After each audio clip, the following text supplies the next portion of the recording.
الحمد لله رب العالمين والصلاة والسلام على سيد الأنبياء والمرسلين وعلى آله وأصحابه أجمعين۔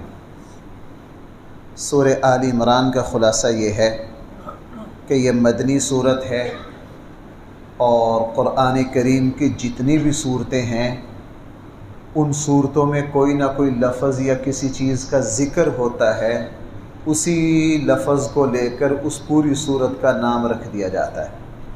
چونکہ آل عمران کا ذکر ہے، حضرت مریم کے والد کا ذکر ہے، تو انہی کے نام کی مناسبت سے قرآن کی دوسری تیسری صورت کو سورہ آل عمران کہا جاتا ہے۔ یہ جو صورت اتری ہے اس کا بہت بڑا حصہ نجران کا وفد حضور کی خدمت میں آیا تھا۔ یہ عیسائی تھے اور عیسائیوں کی طرف سے یہ بہت بڑا وفد تقریباً 60 افراد پر مشتمل تھا، اور یہ نبی کریم صلی اللہ علیہ وسلم کی خدمت میں بہت دن رہا، اور یہ رسول اللہ صلی اللہ علیہ وسلم سے عیسائیت حضرت عیسیٰ علیہ السلام کے بارے میں بحث کرنے کے لیے آئے تھے، اور اس میں ان کی مذہبی قیادت بھی تھی اور دنیاوی قیادت بھی تھی۔ بڑے بڑے عیسائی علماء تھے۔ جب یہ آئے نبی کریم صلی اللہ علیہ وسلم نے ان کا بہت استقبال کیا، ان کو اپنی مسجد میں ٹھہرایا، ان کی بڑی مہمانی کی۔ یہ مسجد نبوی میں ٹھہرے، مسجد نبوی میں انہوں نے یہ اپنی عیسائیت اپنے مذہب کے مطابق مسجد میں عبادت کرتے رہے۔ نبی کریم صلی اللہ علیہ وسلم سے ہر روز ان کی عیسائیت کے موضوع پر گفتگو ہوتی، اور اللہ کے نبی نے ان کے ایک ایک سوال کا جواب دیا، اور جب ان کے سارے سوالات کے جواب دے دیے گئے اور ان کی موجودگی میں ہی حضرت مریم علیہ السلام کیسے پیدا ہوئیں، بیت المقدس کی خدمت پر کیسے آئیں، اللہ نے حضرت عیسیٰ علیہ السلام کو کیسے پیدا کیا، حضرت زکریا علیہ السلام کے یہاں حضرت یحییٰ علیہ السلام کیسے پیدا ہوئے، ساری تفصیل ان کے سامنے آئی۔ 40 دن میں ان کا ایک ایک بندہ یہ پکار اٹھا کہ جو کچھ یہ نبی بیان کر رہے ہیں اللہ کے نبی کے علاوہ کسی کو اتنی حقیقت کا علم نہیں ہو سکتا، یہ واقعتاً سچے ہیں، لاجواب ہو گئے۔ جب لاجواب ہو گئے تو اللہ کے نبی نے پھر ان سے فرمایا کہ جو کچھ تم سمجھنے آئے تھے میں نے سمجھا دیا، اگر اب بھی تم نہیں سمجھے ہو تو آؤ میرے ساتھ مباہلہ کر لو۔ مباہلہ کہا جاتا ہے کہ دو فریق بیٹھ کر اللہ سے دعا کریں، اے اللہ ہم میں سے جو حق پر ہے اس کا حق پر ہونا واضح کر دے، اور جو باطل ہے اس کا باطل اور بودھا پن واضح کر دے۔ نبی کریم صلی اللہ علیہ وسلم نے ان کو جب مباہلے کا کہا تو آپ علیہ السلام نے پھر اپنی بیٹی حضرت فاطمہ، حضرت حسن، حضرت حسین ان کو لے کر عیدگاہ میں آ گئے اور ان سے کہا تم بھی آؤ۔ وہ وقت تھا تقریباً صبح 8-9 بجے کا۔ ان سے فرمایا کہ تم بھی میرے مقابلے پر آؤ میدان میں، ہم اللہ تعالیٰ سے دعا کرتے ہیں، پتہ چل جائے گا کون حق پر ہے کون باطل پر ہے۔ رسول اللہ صلی اللہ علیہ وسلم اتنا فرما کر عیدگاہ میں تشریف لے گئے۔ اب انہوں نے سر جوڑا کہ اب کیا کیا جائے۔ اس سے اندازہ لگائیے اس زمانے میں اللہ کے نبی کی سچائی کو اللہ نے کس حد تک انسانیت پر واضح کر دیا تھا۔ جب یہ وفد مشورہ کے لیے بیٹھا، ان میں جو 2 بڑے علماء تھے انہوں نے کہا کہ ہمارا مشورہ یہ ہے کہ حضور علیہ السلام کے مقابلے میں مباہلے کے لیے نہ جاؤ، چونکہ نبی کے مقابلے پر، بھائی زبان سے کیا کہہ رہے ہیں، نبی کے مقابلے پر جو مباہلے کے لیے جاتا ہے وہ واپس نہیں آتا۔ اگر ہم ان کے مقابلے پر گئے تو جناب ہم واپس نہیں آئیں گے۔ رسول اللہ صلی اللہ علیہ وسلم انتظار کر کے آ گئے۔ قرآن نے اس کا یہاں تفصیل سے ذکر کیا ہے۔ یہاں روافظ بڑا ادھم مچاتے ہیں، وہ کہتے ہیں کہ اللہ کے نبی کی ایک ہی بیٹی تھی اس لیے صرف حضرت فاطمہ کو لے کر گئے۔ وہ کہتے ہیں صرف اہل بیت حضرت حسن، حضرت حسین، حضرت علی، حضرت فاطمہ، صرف یہی اہل بیت ہیں، باقی اہل بیت نہیں ہیں۔ وہ آیت مباہلہ کو بڑے زور و شور سے پیش کرتے ہیں۔ حالانکہ بھائی بات یہ ہے کہ یہ جو مباہلہ ہوا یہ نبی کی زندگی کے آخر میں ہوا۔ اس وقت اللہ کے نبی کی 3 بیٹیاں دنیا سے رخصت ہو گئی تھی۔ بھئی 3 بیٹیاں دنیا سے کیا ہو گئی تھی؟ جب وہ بیٹیاں دنیا میں رہی ہی نہیں تھی تو ان کو بلانے کا کوئی مطلب بھی نہیں ہے۔ اللہ کے نبی نے اور سب صحابہ کو کہا سارے آؤ میرے ساتھ مباہلہ میں۔ اللہ کے نبی پیغام دے کر اکیلے تشریف لے گئے عیدگاہ میں، اور ابھی حضرت علی پہنچے، حضرت فاطمہ، حضرت حسن چونکہ گھر میں رہتے تھے یہ پہنچے، ابھی دوسرے صحابہ کو اطلاع ہو رہی تھی کہ اتنے میں اس وفد نے مقابلے پر آنے سے انکار کر دیا، مباہلہ کی ضرورت ہی پیش نہیں آئی۔ بہرحال یہ جو سورہ آل عمران ہے، اس میں اللہ جل جلالہ نے ایک یہ بات ارشاد فرمائی ہے، قرآن کریم کی کچھ آیات جو ہیں وہ متشابہات ہیں، ان کا معنی اور ان کا مفہوم اللہ ہی کو پتہ ہے، ان کے پیچھے پڑنے کی کسی کو اجازت نہیں ہے، وہ اللہ اور اس کے رسول کے درمیان کوئی راز ہیں۔ قرآن کریم کی اکثر آیات محکم ہیں، ان کا معنی اور مفہوم بالکل واضح ہے، مسلمانوں کو حکم ہے کہ ان پر غور کریں، ان پر عمل کریں۔ اور بھائی قرآن کریم نے یہاں سورہ آل عمران میں ایمان والوں کو ایک دعا سکھائی ہے۔ اس دعا کو سمجھنے سے پہلے ذرا اللہ کے نبی کی ایک حدیث کو مد نظر رکھیے۔ نبی کریم صلی اللہ علیہ وسلم نے فرمایا، مومن کا جو دل ہے یہ اللہ کی 2 انگلیوں کے درمیان ہے۔ مومن کا جو دل ہے یہ اللہ کی 2 انگلیوں کے درمیان ہے۔ اللہ تعالیٰ جب چاہیں اس کے دل کو خیر کی طرف پھیر دیں، اور جب چاہیں اللہ تعالیٰ اس کے دل کو باطل کی طرف پھیر دیں۔ اور حدیث میں ہے کہ مسلمان جہنم کے دروازے پر کھڑا ہوتا ہے، یعنی وہ گناہ کر کر کے جہنم کا ایندھن تقریباً بن چکا ہوتا ہے، اس کی زبان سے کوئی ایسا خیر کا کلمہ نکلتا ہے کہ وہ جنت کا حقدار بن جاتا ہے۔ اور ایک بندہ نیک عمل کر کر کے جنت کے دروازے پر کھڑا ہوتا ہے، جنت کا حقدار بن چکا ہوتا ہے، لیکن زبان سے کوئی ایسا کلمہ کہتا ہے کہ وہ جہنم کا مستحق ٹھہرتا ہے۔ تو جب معاملہ اتنا حساس اور خطرناک ہے، ایسے موقع پر قرآن نے مجھے اور آپ کو ایک دعا سکھائی۔ اے ایمان والو، یہ دعا پڑھتے رہو تو کبھی بھی حق سے نہیں پھرو گے۔ وہ دعا ہے، ربنا لا تزغ قلوبنا بعد اذ ہدیتنا وہب لنا من لدنک رحمہ۔ اے اللہ، ہمارے دل کو کبھی ایسی کجی اور بے راہ روی پر نہ لے جا کہ ہم حق سے دور ہو جائیں۔ علماء نے لکھا کہ جو یہ دعا پڑھتا رہے گا، اللہ جل جلالہ اس کو گمراہی اور بے دینی سے بچائیں گے، بلکہ ہمارے بڑے بڑے اسلاف حسن خاتمہ کے لیے، ایمان پر موت کے لیے اس دعا کی تلقین کیا کرتے تھے۔ یہ دعا بھائی ہر مسلمان کو آنی چاہیے اور اس کو مانگنا چاہیے۔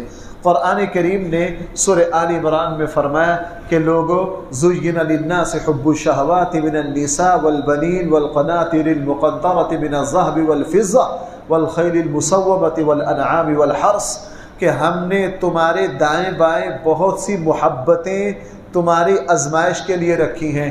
ان میں عورت کی محبت ہے، اولاد کی محبت ہے، مال و جائیداد کی محبتیں ہیں۔ یہ محبتیں کیوں رکھی ہیں؟ اگر اللہ تعالیٰ یہ محبتیں نہ رکھتا تو یہ دنیا کا نظام چل نہیں سکتا تھا۔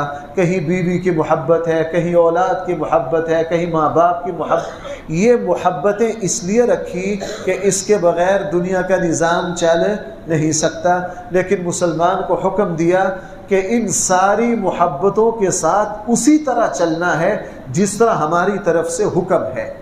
بھائی جس طرح کیا ہے ہماری طرف سے، یہ محبتیں اللہ اور اس کے رسول کے حکم کی پابند رہیں گی تو یہ محبتیں فتنہ نہیں بنیں گی۔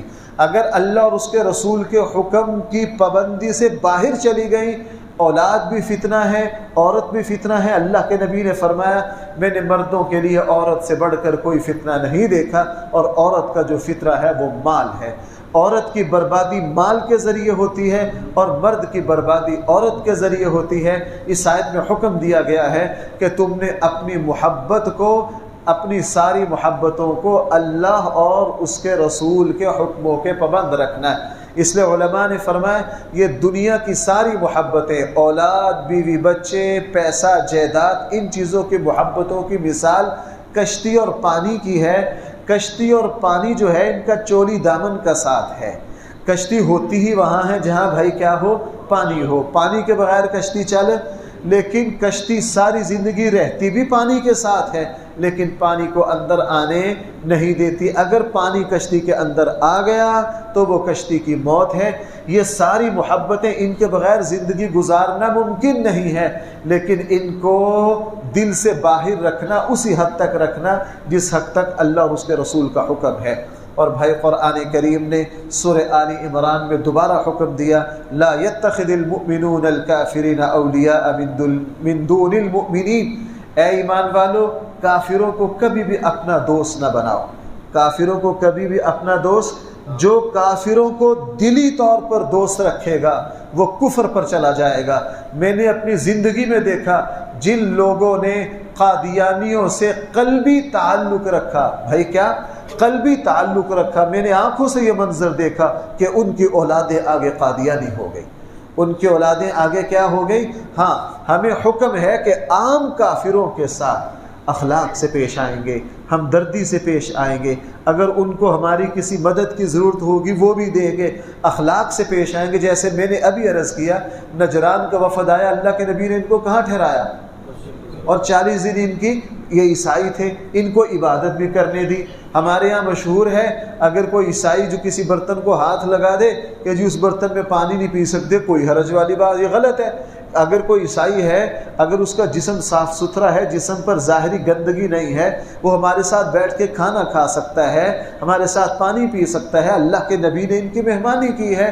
تو عام نارمل حالت میں کافروں کے ساتھ اخلاق سے پیش آیا جائے گا، لیکن اس حد تک کہ اس کا جو کفر ہے اس کی نفرت دل میں باقی ہو. بھائی میں کیا کہہ رہا ہوں، اس کے کفر کی نفرت دل میں. ہمارے یہاں جو لوگ یورپ گئے للچائی ہوئی نگاہوں سے، اور انہوں نے کافروں کی تہذیب پر اتنے فریفتہ ہو گئے، بعد میں ان کی نسلیں خود کفر پر چلی گئی. اس لیے قرآن نے فرمایا کافروں کو کبھی بھی جگری دوست نہ سمجھو.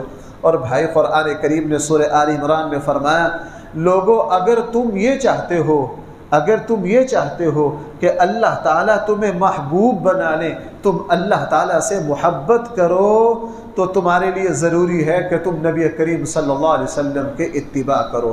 ان کنتم تحبون اللہ فاتبعونی.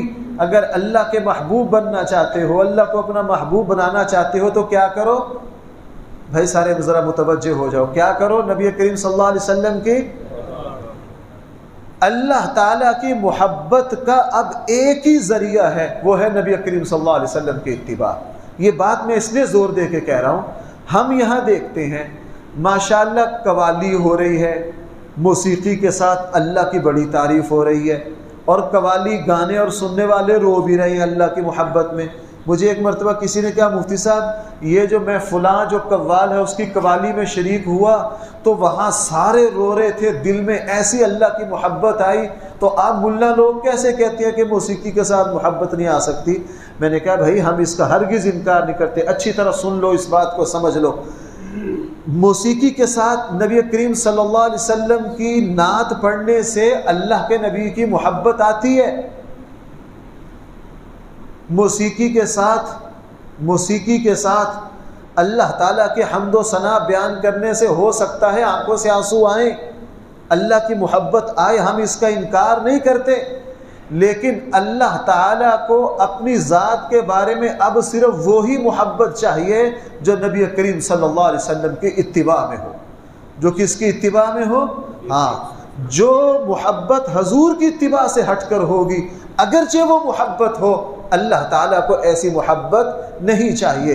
ہندو بھی اللہ سے محبت کرتا ہے، بلکہ بہت سے ہندو پنڈت ہو سکتا ہے ہم سے زیادہ اللہ سے محبت کرتے ہو، وہ اللہ کے نام پر ساری زندگی سلا ہوا لباس نہیں پہنتے، اللہ کے نام پہ دریا میں کھڑے ہو جاتے ہیں، ساری زندگی پانی میں گزار دیتے ہیں. ہم کیسے کہہ سکتے ہیں ان کے دل میں اللہ کی محبت نہیں؟ ان کے دل میں اللہ کی محبت ہے، لیکن اللہ تعالیٰ کو وہ محبت جو ہے اللہ تعالیٰ اس کو قبول نہیں کریں گے. کیوں؟ وہ کس سے ہٹی ہوئی ہے؟ نبی کریم صلی اللہ علیہ وسلم کی اتباع سے.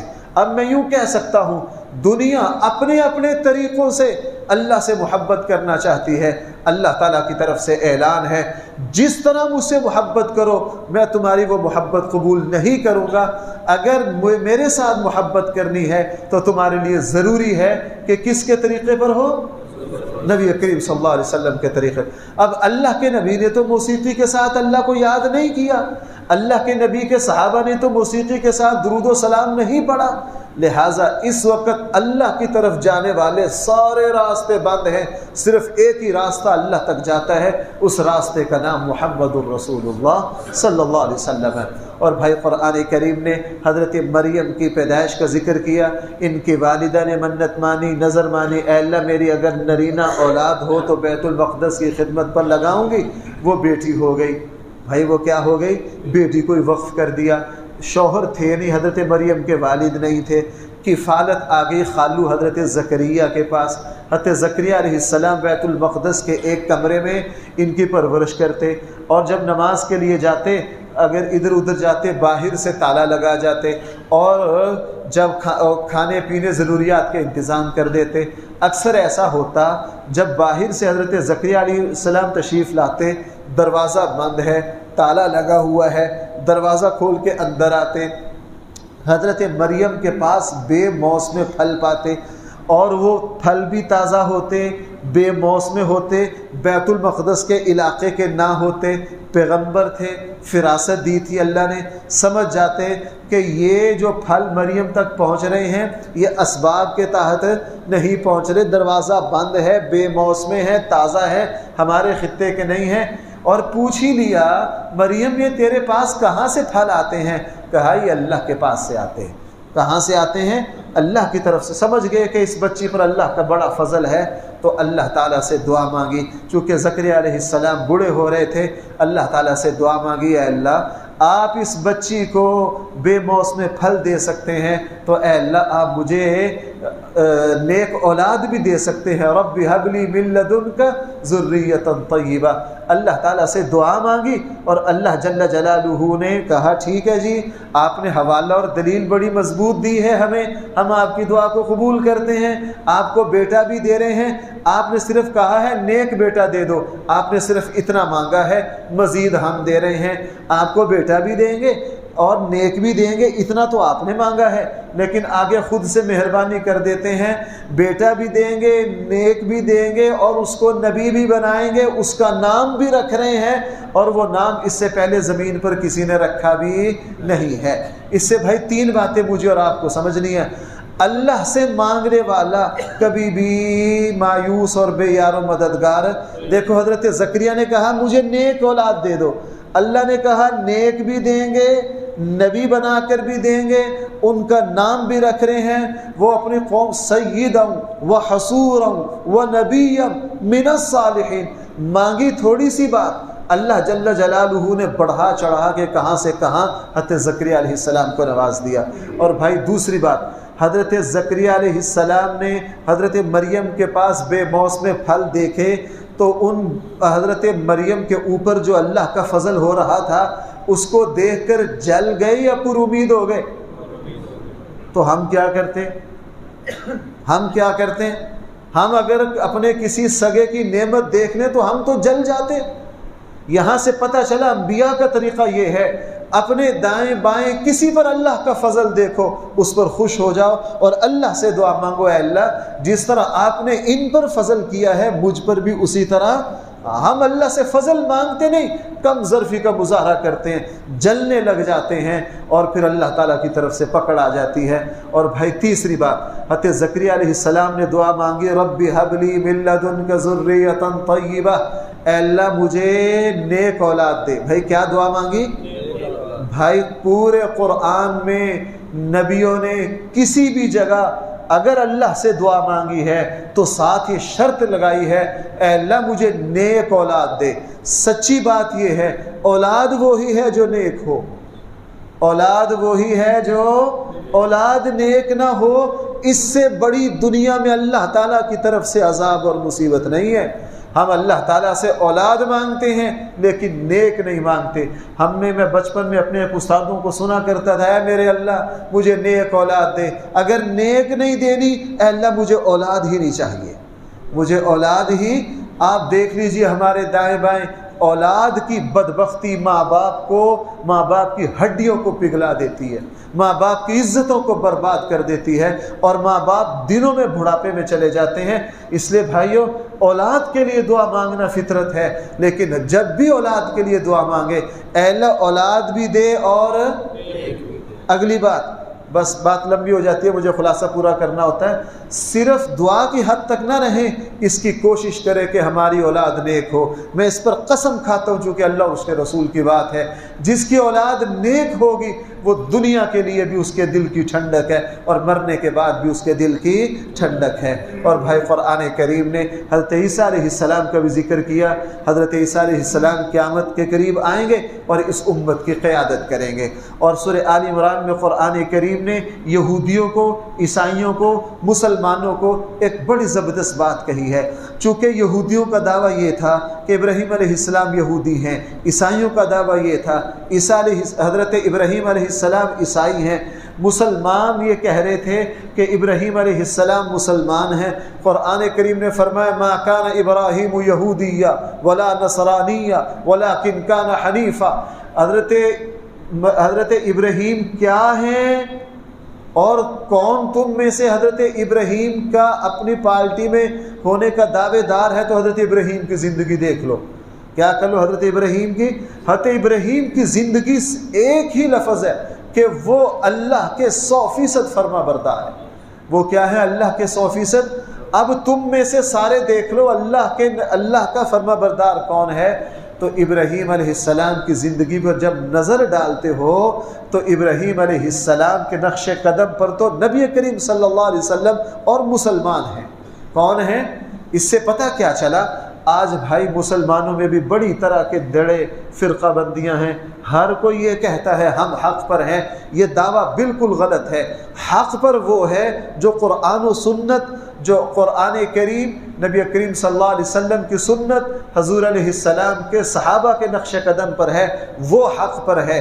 اپنی طرف سے کوئی کچھ دعویٰ کرتا رہے، اللہ تعالیٰ کے یہاں کچھ معتبر نہیں ہے۔ اور بھائی سورہ آل عمران میں قرآن کریم نے اس عہد میثاق کا بھی ذکر کیا۔ اللہ جل جلالہ نے ہر نبی سے یہ عہد لیا کہ ہر بعد والا نبی پہلے والے نبی کی تصدیق کرے گا۔ بھائی ہر بعد والا نبی پہلے والے نبی کی کیا کرے گا؟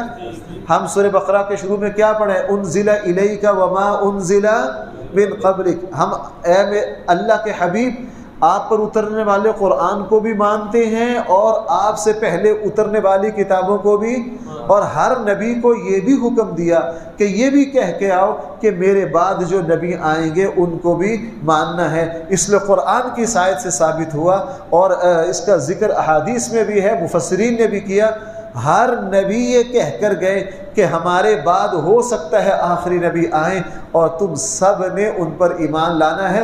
عیسیٰ علیہ السلام کو تو اللہ نے نبوت ہی اس لیے دی تھی، ان کے مقاصد نبوت میں سے ایک مقصد یہ بھی تھا کہ وہ اپنی قوم کو بتا کر جائیں کہ میرے بعد آخری نبی آنے والے ہیں۔ اور بھائی سورہ آل عمران میں قرآن کریم نے ایک یہ بات ارشاد فرمائی ہے، لوگو تم نیکی کے کمال کو، بھائی توجہ کرو ذرا، میرے لیے مشکل ہوتا ہے، قرآن کا مضمون بہت وسیع ہوتا ہے اور مجھے اتنے لمبے چوڑے پہاڑ میں سے جلدی باتیں آپ سے عرض کرنی ہوتی ہیں، اس لیے میں بہت تیز بولتا ہوں تاکہ کچھ نہ کچھ آ جائے۔ بعض دفعہ مجھے لگتا ہے کہ الفاظ میرے اوپر نیچے نہ ہو جائیں، تھوڑے سے توجہ رکھو تاکہ میں جلدی منزل تک پہنچ سکوں۔ قرآن کریم نے چوتھے پارے میں فرمایا تم نیکی کے عروج اور کمال کو اس وقت تک نہیں پا سکتے جب تک اپنا محبوب ترین مال اللہ کی راہ میں خرچ نہ، چونکہ اللہ یہ دیکھتے ہیں کہ یہ کس محبت میں میرا مال خرچ کر رہا ہے۔ اس لیے جب یہ آیتیں اتری تو صحابہ اکرام نے اپنے اپنے نفسوں کو ٹٹولا اور اپنا احتساب کیا۔ جس کے پاس جو سب سے قیمتی مال تھا وہ اللہ کے نبی کی خدمت میں پیش کر دیا۔ اور بھائی سب سے ہلکا مال وہ ہے جو انسان مجبوری میں صدقہ کرے۔ اللہ کے نبی نے فرمایا سب سے اعلیٰ ترین صدقہ وہ پیسہ ہے جس کی تمہیں خود ضرورت ہو، اضافے کی امید ہو، کاروباری نفع کی امید ہو، پھر اس کو اللہ کی راہ میں خرچ کرو، چونکہ ایسے موقع پر پیسہ خرچ کرنا بڑا مشکل ہے۔ اور اللہ کے نبی نے ہلکا ترین صدقہ وہ ہے، انسان مر رہا ہو، اس کو پتہ ہو کہ یہ مال اب میرے ہاتھ میں نہیں رہے گا، پھر کہہ دے اتنا فلاں کو دے دو، اتنا فلاں کو دے دو، یہ کوئی صدقہ نہیں ہے۔ اسی لیے اس آیت کے اترنے کے بعد حضرت عبداللہ بن عمر رضی اللہ عنہ کا یہ معمول تھا کہ اپنے مال پر نظر ڈالتے، جو مال ان کو سب سے اچھا لگتا ان کو صدقہ کر دیتے۔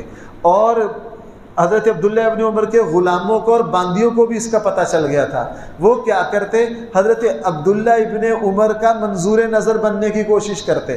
پتہ ہوتا حضرت عبداللہ ابن عمر نے مسجد کے اس کونے میں نماز پڑھنی ہے تو وہ وہاں آ کے پہلے نیت باندھ لیتے، وہ پہلے وہاں آ کے کیا کرتے پہلے، تاکہ عبداللہ ابن عمر ہمارے آقا ہیں، ہم ان کی نظر میں محبوب ہو جائیں۔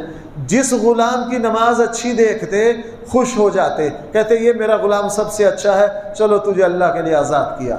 باندیاں جو ہیں وہ نماز کا اہتمام کرتی کہ جو باندی ان کو پسند آ گئی ان کو اللہ کے لیے کیا کر دیں گے۔ ایک مرتبہ کسی نے ان سے کہا، حضرت عبداللہ ابن عمر سے، یہ باندیوں اور یہ غلام آپ کو دھوکہ دیتے ہیں، یہ آپ کو کیا دیتے ہیں؟ دھوکہ دیتے ہیں، یہ آپ کو اچھا بن کے دکھاتے ہیں تاکہ آپ کے محبوب ہو جائیں اور آپ ان کو اللہ کے لیے کیا کر دیں؟ آزاد کر دیں۔ تو حضرت عبداللہ ابن عمر نے مسکرا کے کہا، مجھے بھی پتہ ہے، لیکن جو مجھے اللہ کے لیے دھوکہ دیتا ہے میں اللہ کے لیے دھوکہ کھانے کے لیے تیار ہوں۔ میں اللہ کے لیے دھوکہ، تو اپنے مال میں سے اعلیٰ چیز اللہ کے لیے خرچ کرنا۔ اور قرآن کریم نے ایک یہ بات ارشاد فرمائی ہے کہ ہم نے سب سے پہلا گھر زمین پر بیت اللہ بنایا ہے، تم اس کا طواف کرو۔ کیا کرو؟ طواف کرو، تمہارے لیے حج فرض ہے۔ قرآن نے حج کی فرضیت کا ذکر کیا۔ جو مسلمان بیت اللہ تک پہنچنے کے اخراجات رکھتا ہو اور جتنا عرصہ حج میں لگتا ہے بیوی بچوں کے اخراجات ہو، اس مسلمان پر حج فرض ہے، اس مسلمان پر حج فرض ہے۔ بہت بڑی تعداد ہم میں وہ ہے جن پر حج فرض ہے لیکن ہم حج نہیں کرتے۔ حضور علیہ السلام نے فرمایا جس پہ حج فرض ہو وہ نہ کرے، مجھے اس کی کوئی پرواہ نہیں ہے، وہ یہودی ہو کر مرے، وہ عیسائی ہو کر مرے۔ اللہ کے نبی اتنے ناراض ہیں۔ تو بھائی جو مسلمان بیت اللہ تک پہنچنے کے اخراجات رکھتا ہے اور یہ بھی 30-35 دن کے اخراجات بیوی بچوں کے ہیں، وہ حج کرے۔ قرآن نے فرمایا ہم نے تمہارے لیے وہاں بڑی نشانیاں رکھی ہیں۔ کیا رکھی ہیں؟ بڑی نشانیاں رکھی ہیں۔ مقام ابراہیم ہے، زمزم ہے، بیت اللہ شریف ہے، ملتزم ہے، حتیم ہے، یہ سب وہاں اللہ کی نشانیوں میں سے نشانیاں ہیں۔ اور قرآن کریم نے یہاں یہ بھی حکم دیا ہے، اے ایمان والو اللہ کی رسی کو مضبوطی سے تھامو، اور اللہ کی رسی قرآن کریم ہے۔ اللہ کی رسی کیا ہے؟ قرآن کریم ہے۔ آپس کے تفرقوں میں نہ پڑو، آپس کے تفرقوں میں نہ پڑو، اللہ کی رسی کو مضبوطی سے تھامو۔ اور اللہ کی رسی کیا ہے بھائی؟ کیا ہے سارے؟ ہاں، قرآن کریم، سب اللہ کی کتاب کی طرف آؤ۔ میں یہ بات اکثر سناتا ہوں، مجھے ڈسکا کہ کئی سال پہلے ایک مولوی صاحب نے کہا کہ جی آپ کے یہاں رمضان میں درس ہوتا ہے۔ وہ مجھے بھی شوق آیا، میں نے بھی اپنی مسجد میں درس قرآن کا دینا شروع کیا۔ چوتھے دن مسجد کی کمیٹی کا اجلاس ہو گیا۔ انہوں نے کہا یار پتہ کرو ساڑھے مولوی صاحب کبھی وہابی تو نہیں ہو گئے، ہمارے مولوی صاحب کبھی وہابی تو نہیں ہو گئے، کیوں جی قرآن کا درس دینے لگ گئے۔ وَاعْتَصِمُوا بِحَبْلِ اللَّهِ، کس کو مضبوطی سے تھامو؟ اللہ کی رسی کو۔ وہ اللہ کی رسی کیا ہے؟ قرآن کریم ہے۔ اللہ کی کتاب کو پڑھو، سنو، سمجھو، اس پر عمل کرو۔ اور قرآن کریم نے بہت بڑے فریضے کا ذکر کیا، وَلْتَكُن مِّنكُمْ أُمَّةٌ يَدْعُونَ إِلَى الْخَيْرِ، اے ایمان والو تمہارے اوپر ضروری ہے امر بالمعروف اور نہی عن المنکر۔ یہ ہر مسلمان پر قرآن کہہ رہا ہے تمہیں تو پیدا ہی اس لیے کیا ہے، اخرجت للناس تأمرون بالمعروف، کہ تم اچھائی کا حکم دو اور برائی سے، ایسا بھی نہیں کہ صرف اچھائی کا حکم دو برائی سے منع نہ کرو۔ اگر امر بالمعروف کرو نہی عن المنکر کرو، یہ اس طرح ہے جس طرح گاڑی کا ایک پہیہ ہے دوسرا پہیہ نہیں ہے، ایک پہیے پر کبھی بھی گاڑی نہیں چلا کرتی۔ دو باتوں کا حکم ہے، اچھائی کا حکم دو اور برائی سے منع کرو۔ یہ اچھائی کا حکم دینا، برائی سے منع کرنا، نہ یہ کسی جماعت کا کام ہے، نہ یہ مولویوں کا کام ہے، نہ یہ کسی فرقے کا کام ہے، یہ ہر مسلمان کا فریضہ ہے۔ کیا ہے؟ ہر مسلمان کا۔ اس کے بڑے آداب ہیں، یہ اتنی سادہ بات نہیں ہے، موقع نہیں ہوتا، میں صرف اجمالاً عرض کرتا ہوں۔ پہلے اچھائی کا حکم دینا، برائی سے منع کرنے کا طریقہ سنت کے مطابق سیکھو۔ آج ہم یا تو امر بالمعروف کرتے نہیں، اگر کرتے ہیں تو وہ شریعت کے خلاف کرتے ہیں جس کا نقصان ہوتا ہے۔ اگر امر بالمعروف نہی عن المنکر سیکھ کر کیا جائے، صحیح طریقے سے کیا جائے، سوال ہی پیدا نہیں ہوتا کہ اچھائی اوپر نہ جائے اور برائی نہ میٹے۔ میں معاشرے میں دیکھ رہا ہوں تقریباً 80-85-90% مسلمان وہ ہیں جو اس فریضہ کو اپنا فریضہ ہی نہیں سمجھتے، اور جو سمجھتے ہیں ان کو کرنا نہیں آتا، ان کو پتہ نہیں کہ یہ فریضہ ادا کس طرح کرنا ہے۔ اور بھائی وقت پورا ہو گیا، آخر میں ایک بات عرض کر دوں، باتیں تو کافی ہیں۔ سورہ آل عمران بڑی جامع ترین صورت ہے۔ سورہ آل عمران کی جو آخری آیات ہیں وہ بڑی عجیب ہے۔ حضرت عطاء بن ابی رباح رحمہم اللہ تابعی ہیں، حضرت عائشہ کے پاس آئے، کہا اماں جی اللہ کے نبی کی ایسی بات جو بہت ہی عجیب ہو وہ مجھے بتا دیجئے۔ اماں جی حضور کی ایسی بات جو بہت ہی کیا ہو، عجیب ہو۔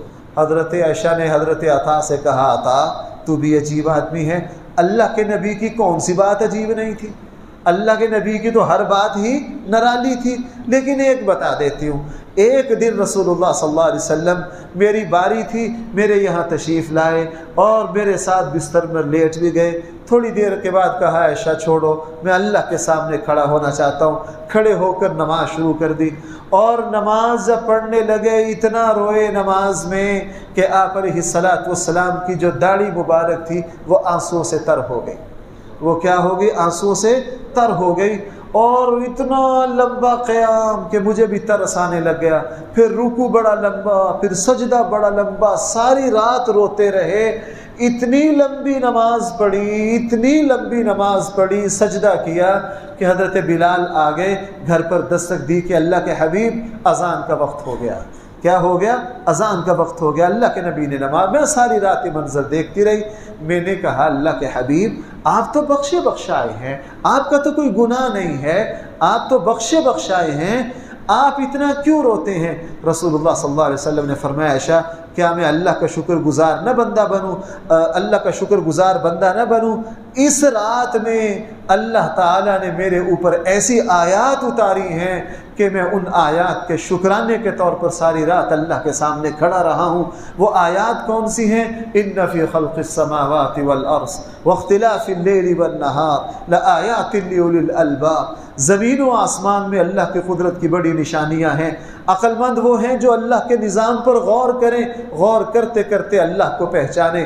یہ اللہ عقل مند وہ لوگ ہیں یذکرون اللہ قیاما وقعودا وعلی جنوبہم، ہر حالت میں اللہ کو یاد کرتے ہیں۔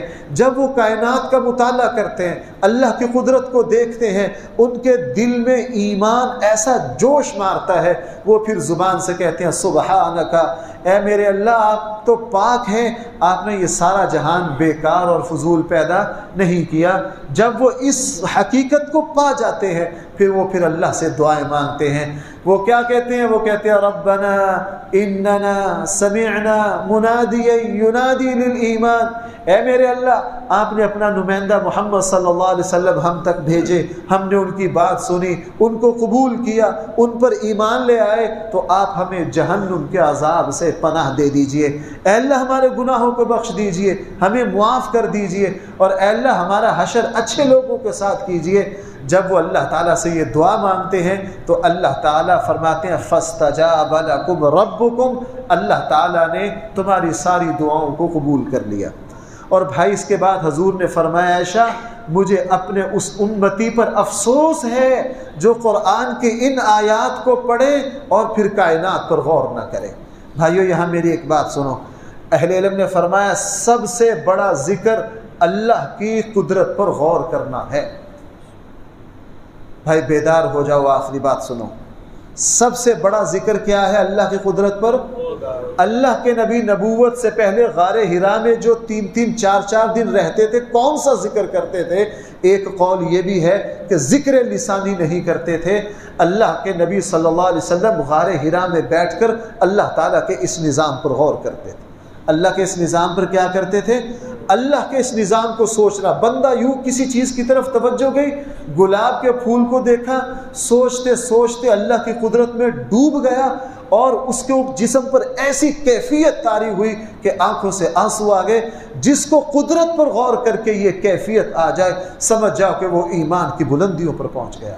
وہ کہاں پہنچ گیا ہے؟